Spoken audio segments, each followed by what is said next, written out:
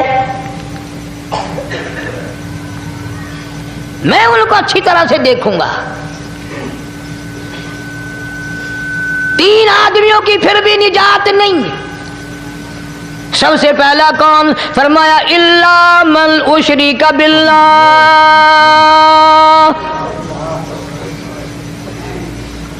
جس نے میری ذات میں صفات میں ذرہ برابر بھی کبھی شرک کیا ہوگا، مجھے اپنی کبریائی کی قسم میں اسے کبھی بھی معاف کرنے کو تیار نہیں. خوب یاد کر لو قبر پرستوں، قبروں کی مٹی چاٹنے والوں، یاد کر لو پیروں فقیروں کا تھوک چاٹنے والوں، یاد کر لو نیچے جھک کر کے سلام کرنے والوں، یاد کر لو اس کو کوئی کامیابی نہ سمجھو. قرآن مجید ہے صاف اعلان کر دیا رحمتم من ربک. قبروں والوں کے پاس کوئی شے نہیں، میرے پاس آؤ، رحمت میرے پاس ہے. انہ هو السمیع العلیم. تمہارے ارادوں کو، تمہاری نیتوں کو، تمہاری آرزوؤں کو میں اچھی طرح سے جانتا ہوں. جو ارادہ کرو گے وہ بھی جانتا ہوں، جو منہ سے زبان ہلاؤ گے میں خدا اچھی طرح سنتا ہوں. بے شک. اللہ اکبر. شرک کرنے والے کے لیے کوئی نجات نہیں. سبحان اللہ. 1,24,000 رسول، پیغمبر، نبی، حضرات انبیاء کرام علیہ الصلوۃ والسلام خدا کی قسم قیمے بن گئے. ایک ایک دن میں یہودیوں نے 70 نبیوں کی گردنیں کاٹ دیں، ذبح کر دیا نبیوں کو، مگر اللہ کی توحید کا دامن نہیں چھوڑا. خداوند کریم کی توحید پرستی کی. فرمایا الا من اشرک باللہ، شرک کرنے والے کی کوئی نجات نہیں. ان الشرک لظلم عظیم. اللہ فرماتے ہیں شرک بہت بڑا ظلم ہے. بے شک. اللہ اکبر. سیدنا معاذ بن جبل رضی اللہ تعالی عنہ حضور صلی اللہ علیہ وسلم کے ساتھ سواری پہ سوار ہیں. 3 مرتبہ فرمایا یا معاذ یا معاذ. 3 مرتبہ ارشاد فرمایا یا معاذ. عرض کیا لبیک و سعدیک، میں حاضر ہوں. 3 مرتبہ دہرایا، خوب متوجہ کر کے پھر فرمایا لا تشرک باللہ. میرے معاذ یمن کا میں تجھے گورنر بنا کر کے بھیج رہا ہوں، اللہ کی ذات میں صفات میں کسی کو شریک نہ بنانا. ان قتلتا او حرقتا، چاہے تجھے جلا دیا جائے یا قتل کر دیا جائے، شرک کرنے کی ہرگز اجازت نہیں. ہرگز اجازت نہیں. ایک تو مشرک ہو گیا جس کی اس رات میں بھی نجات نہیں، لیکن اپنے آپ کو مشرک کون سمجھتا ہے؟ کوئی بھی نہیں. جتنا شرک کرنے والا وہ تو کہتا ہے سب سے زیادہ عبادت گزار میں ہوں. فلاں بزرگ کی قبر پہ میں گیا چڑھاوا چڑھانے، اور فلاں کی قبر پہ میں سلام بھرنے گیا. میرے جیسا خوش نصیب کوئی آدمی ہے؟ میری زبان میں شاید تمہیں سمجھ نہ آئے، بابا بلے شاہ قصوری رحمت اللہ علیہ بہت بڑا نیک آدمی گزرا ہے. اپنی زبان میں کہتا علم نالو اشراف نہیں ہوندے جڑے ہوندن ذات کمینے. علم نالو اشراف نہیں ہوندے جڑے ہوندن ذات کمینے. او پیتل پلیت سونا نہیں بندا، پیتل پلیت سونا نہیں بندا، توڑ جڑیے لال نگینے. شوم کلو خیرات نہیں ملدی، تڑے ہوون مال خزینے بلے شاہ بن توحید جنت نہیں ملدی توڑے مریے شہر مدینے بلے شاہ بن توحید جنت نہیں ملدی توڑے مریے شہر مدینے بابا بلے شاہ نے فیصلہ کر دیتا جڑا بندہ شرک کردا ہے جڑا بندہ بدعت دی لعنت دے اندر گرفتار ہے وہ پاویں مدینے مرے جنت دا حقدار کوئی نہیں. اب ایک لفظ سے ہی چلے گئے نا کروڑوں لاکھوں کہ شرک کی کرنے والے کی نجات نہیں. کوئی لکڑی کے ساتھ شرک کرتا ہے کوئی پتھر کے ساتھ شرک کرتا ہے کوئی درخت کے ساتھ شرک کرتا ہے. سینکڑوں قسمیں ہیں شرک کی. اور ایک اور بتاؤں شرک وہی کرے گا جس کی سمجھ میں خدا نہ آیا جس کو لا الہ الا اللہ محمد الرسول اللہ صلی اللہ علیہ وسلم سمجھ میں آ گیا پھر اسے شرک کرنے کی کبھی نوبت آئی ہی نہیں. یہاں تمہارے اس ملتان شہر میں ہزارہ سال پہلے کی بات راجہ دیوان کی حکومت ہے. تاجر لوگ مسلمان آئے ملتان میں کاروبار کیا اچھا کاروبار دکھایا بے ایمانی نہیں کی ہیرا پھیری نہیں کی ٹھگی نہیں ماری. راجہ بے دیوان کا بیٹا مسلمان ہو گیا لا الہ الا اللہ محمد رسول اللہ کلمہ پڑھ کر. راجہ کو بڑا دکھ ہوا کہ اسلام میرے گھر میں آ گھسا ایمان قرآن میرے گھر میں آ گیا. اس نے بڑے بڑے شہروں سے بڑے بڑے ہندو بلائے بڑے بڑے پنڈت بلائے سادھو بلائے جوگی بلائے سمجھاؤ مسئلہ ہو گیا. لیکن یاد رکھو جس کے دل میں لا الہ الا اللہ محمد الرسول اللہ اتر گیا ہو نکالنے والی تو پوری دنیا میں کوئی طاقت ہے نہیں نا. کتنا ہی زور لگاؤ کتنی طاقت بناؤ نہیں نکال سکتا. علامہ اقبال بھی کہتا جفا جو ہوتی ہے عشق میں جفا جو ہوتی ہے عشق میں وہ جفا ہی نہیں اور جو بے ستم ہو محبت اس میں کوئی مزہ ہی نہیں. جب آدمی کسی کے لیے مار کھاتا ہے بڑا مزہ آتا ہے.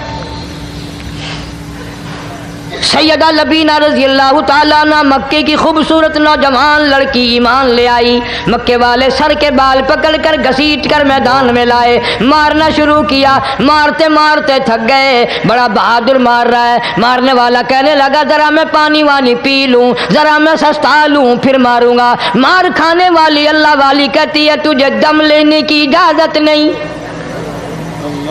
تجھے سانس لینے کی اجازت نہیں. اپنا کام جاری رکھ جلدی کر تسلسل قائم کر بیچ میں وقفے کی ضرورت نہیں ہاف ٹائم کی حاجت کوئی نہیں. اس لیے کوڑے برسا.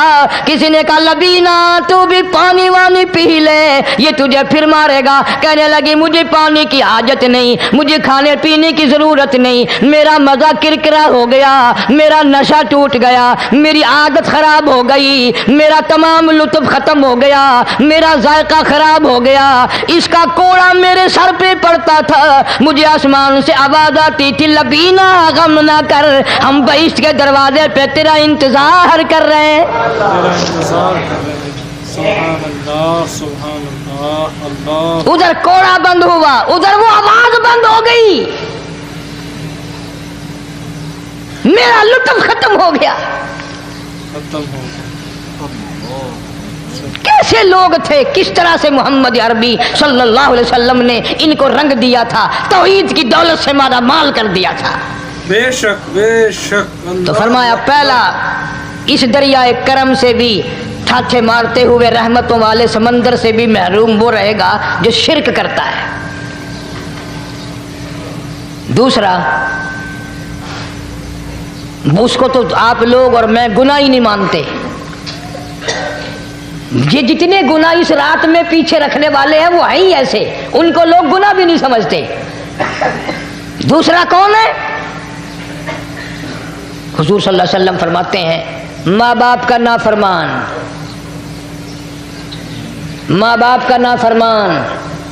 والدین کا نافرمان، کتنا ہی حج کیے ہوئے ہوں، کتنا ہی نیک بنا پھرتا ہو، کتنی سخاوت کرتا ہو، ماں باپ کا نافرمان، ماں باپ کو جھڑکے دڑکے دینے والے کی اس رات میں بھی بخشش نہیں۔ بتاؤ ہم کب گناہ سمجھتے ہیں ماں کی بات کا جھڑکا دینے کے لیے؟ ماں کی اور بیگم کی اگر لڑائی ہو جائے نا تو بیگم کو تو کہتا ہے آپ خاموش ہو جائیں گی، یہ کتی ہے بھونکتی رہے۔ اس کو کتنے ادب کے ساتھ کہتا ہے اور جی چھوڑیں آپ، ایسے لوگوں سے متھا نہیں مارا کرتے، یہ تو بکواس کیے ہی جاتے ہیں۔ تجھے کیا معلوم ہوتا ہے اس وقت ماں کا کلیجہ پھٹ جاتا ہے۔ بڑا ظالم ہے وہ آدمی جو ماں باپ کی نافرمانی کر کے اپنے لیے آخرت تو آخرت آئے گی، میرا تجربہ ہے دنیا ہی میں بھگتتا ہے، نقد سودا ہے۔ ہمارے اس ملک میں میرا ایک واقف آدمی بیمار تھا پچھلے دنوں، میں اسے پوچھنے چلا گیا، اچھی طرح جانتا ہوں، میں اسے جانتا ہوں، وہ مجھے جانتا ہے۔ بیٹے کا شکوہ کرنے لگ گیا، رونے لگ گیا، پوچھتا نہیں ہے، پرواہ نہیں کرتا میری، کبھی یہ بھی نہیں پوچھتا باپ کا کیا حال ہے۔ اب قاری انیم میں بھی ایک بیماری ہے نا جس سے تم سارے لوگ ذرا اکڑے اکڑے رہتے ہو، وہ کیا کہ نقد کہہ دینی۔ میں نے اسی وقت کہہ دیا، میں نے کہا جناب یاد تو کریں تم نے ماں باپ کے ساتھ کیا سلوک کیا تھا،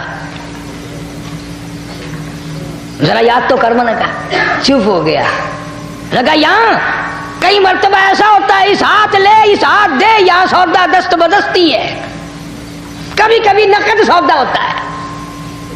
ادھر ماں باپ کا کلیجہ دکھا، ادھر زمین پیڑیاں رگڑ رگڑ کے مرنا پڑے گا۔ بیگم کے لیے طرح طرح کے کپڑے، بیگم کے لیے طرح طرح کے کھانے پینے، اور ماں کے لیے کچھ نہیں۔ تیری ماں تیری بیگم کی چوڑی ہے، بھنگن ہے، اس کا بچا ہوا کھائے گی، اس کا اتارا ہوا پہنے گی، وہ بیگم ہے، یہ بھنگن ہے گھر کی۔ شرم کو ہاتھ مارو، خیرت کو ہاتھ مارو۔ حالانکہ ماں ماں ہوتی ہے۔ ہم نے ایک دنیا دار رسالے میں پڑھا تھا، مدت کی بات ہے، ایک واقعہ چھپا تھا کہ ایک آدمی ایک لڑکی کے پیچھے لگ گیا، ماں نے منع کیا بیٹا ہم خاندانی ہیں، عزت والے ہیں، داغ لگ جائے گا، برباد ہو جائے گا، ایسی لفنگی چھوکریوں کے پیچھے نہیں لگا کرتے۔ ادھر لڑکی کو بھی ڈانٹا، ہمارے گھر نہ آیا کر۔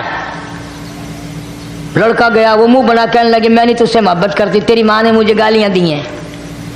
میں نے کوئی بات نہیں کوئی بات نہیں، ماں نے دے دی تو کیا ہوا؟ انہوں نے کہا نہیں، اگر ہم سے عشق کرنا ہے ماں کا کلیجہ نکال کے لا کے دو گے، ہم چبائیں گے تب ہم تیری محبوبہ بنیں گی۔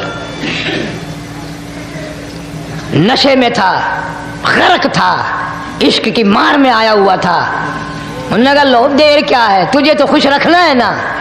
گھر گیا، خنجر ساتھ لے کے گیا، ماں سوئی ہوئی تھی، خنجر مار کر ماں کو ذبح کر دیا، کلیجہ نکال کر پلیٹ میں رکھ کر دوڑا ہے، محبوبہ کو کہوں گا لو خوش ہو جا، لے آیا ہوں۔ چلتے چلتے دوڑتے دوڑتے اندھی آنکھ ہو گئی عشق میں، ٹھوکر لگی، گر پڑا، اس کٹے ہوئے دل میں سے بھی آواز آئی بیٹا چوٹ تو نہیں لگی؟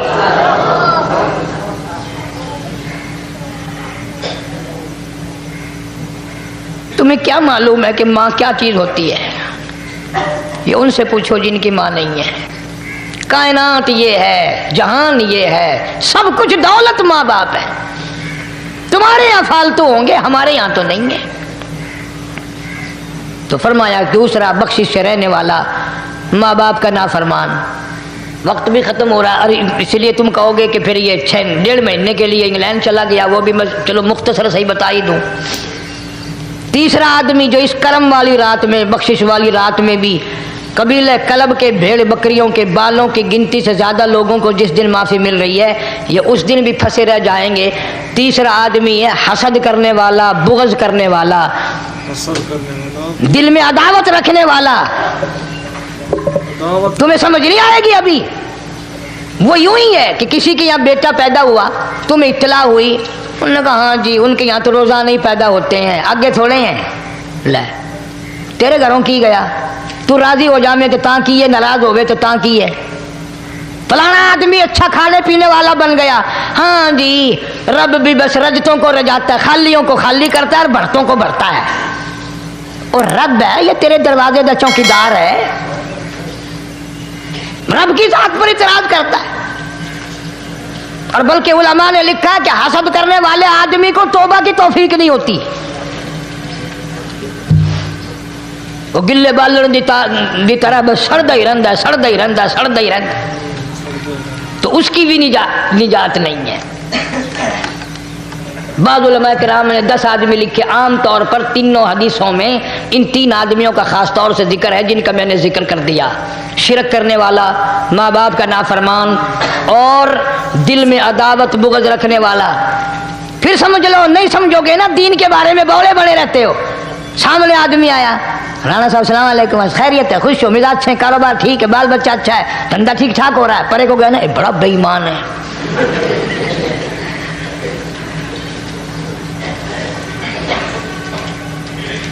ایویں جو سڑک تے ویندا پیا نا، نظر جو پئی، چودھری صاحب، خان صاحب چاہ پانی بوتل، انہوں نے کہا نہیں یار کام ہے، لنگ گیا نا پی کو متر پلاؤں گا۔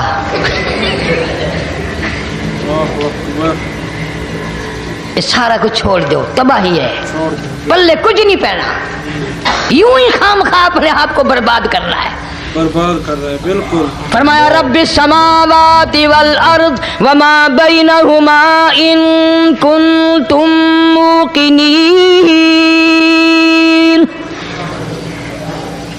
زمین و آسمان کا رب میں، پہاڑوں کا رب میں، دریاؤں سمندروں کا رب میں، چاند سورج ستارے کا رب میں، تیرا بھی رب میں، یقین کر مانگ جو کچھ مانگنا ہے، جو کچھ مانگنا ہے۔ لا الہ الا هو یحیی و یمیت، میرے سوا الہ کوئی نہیں، مشکل کشا کوئی نہیں، حاجت روا کوئی نہیں، بیماری دینے والا کوئی نہیں، بیماری دور کرنے والا کوئی نہیں، بادشاہ کو اٹھا کر پھانسی کے تختے پہ لٹکانے والا کوئی نہیں، فقیر کو تخت و تاج پہنا کر بادشاہ بنانے والا کوئی نہیں، وتذل وتعز من تشاء وتذل من تشاء بیدک الخیر انک علی کل شیء قدیر۔ رہے تھے حضرت مولانا قاری حنیف رحمۃ اللہ علیہ کا بیان، کتنے خوبصورت انداز میں حضرت بیان فرما رہے تھے،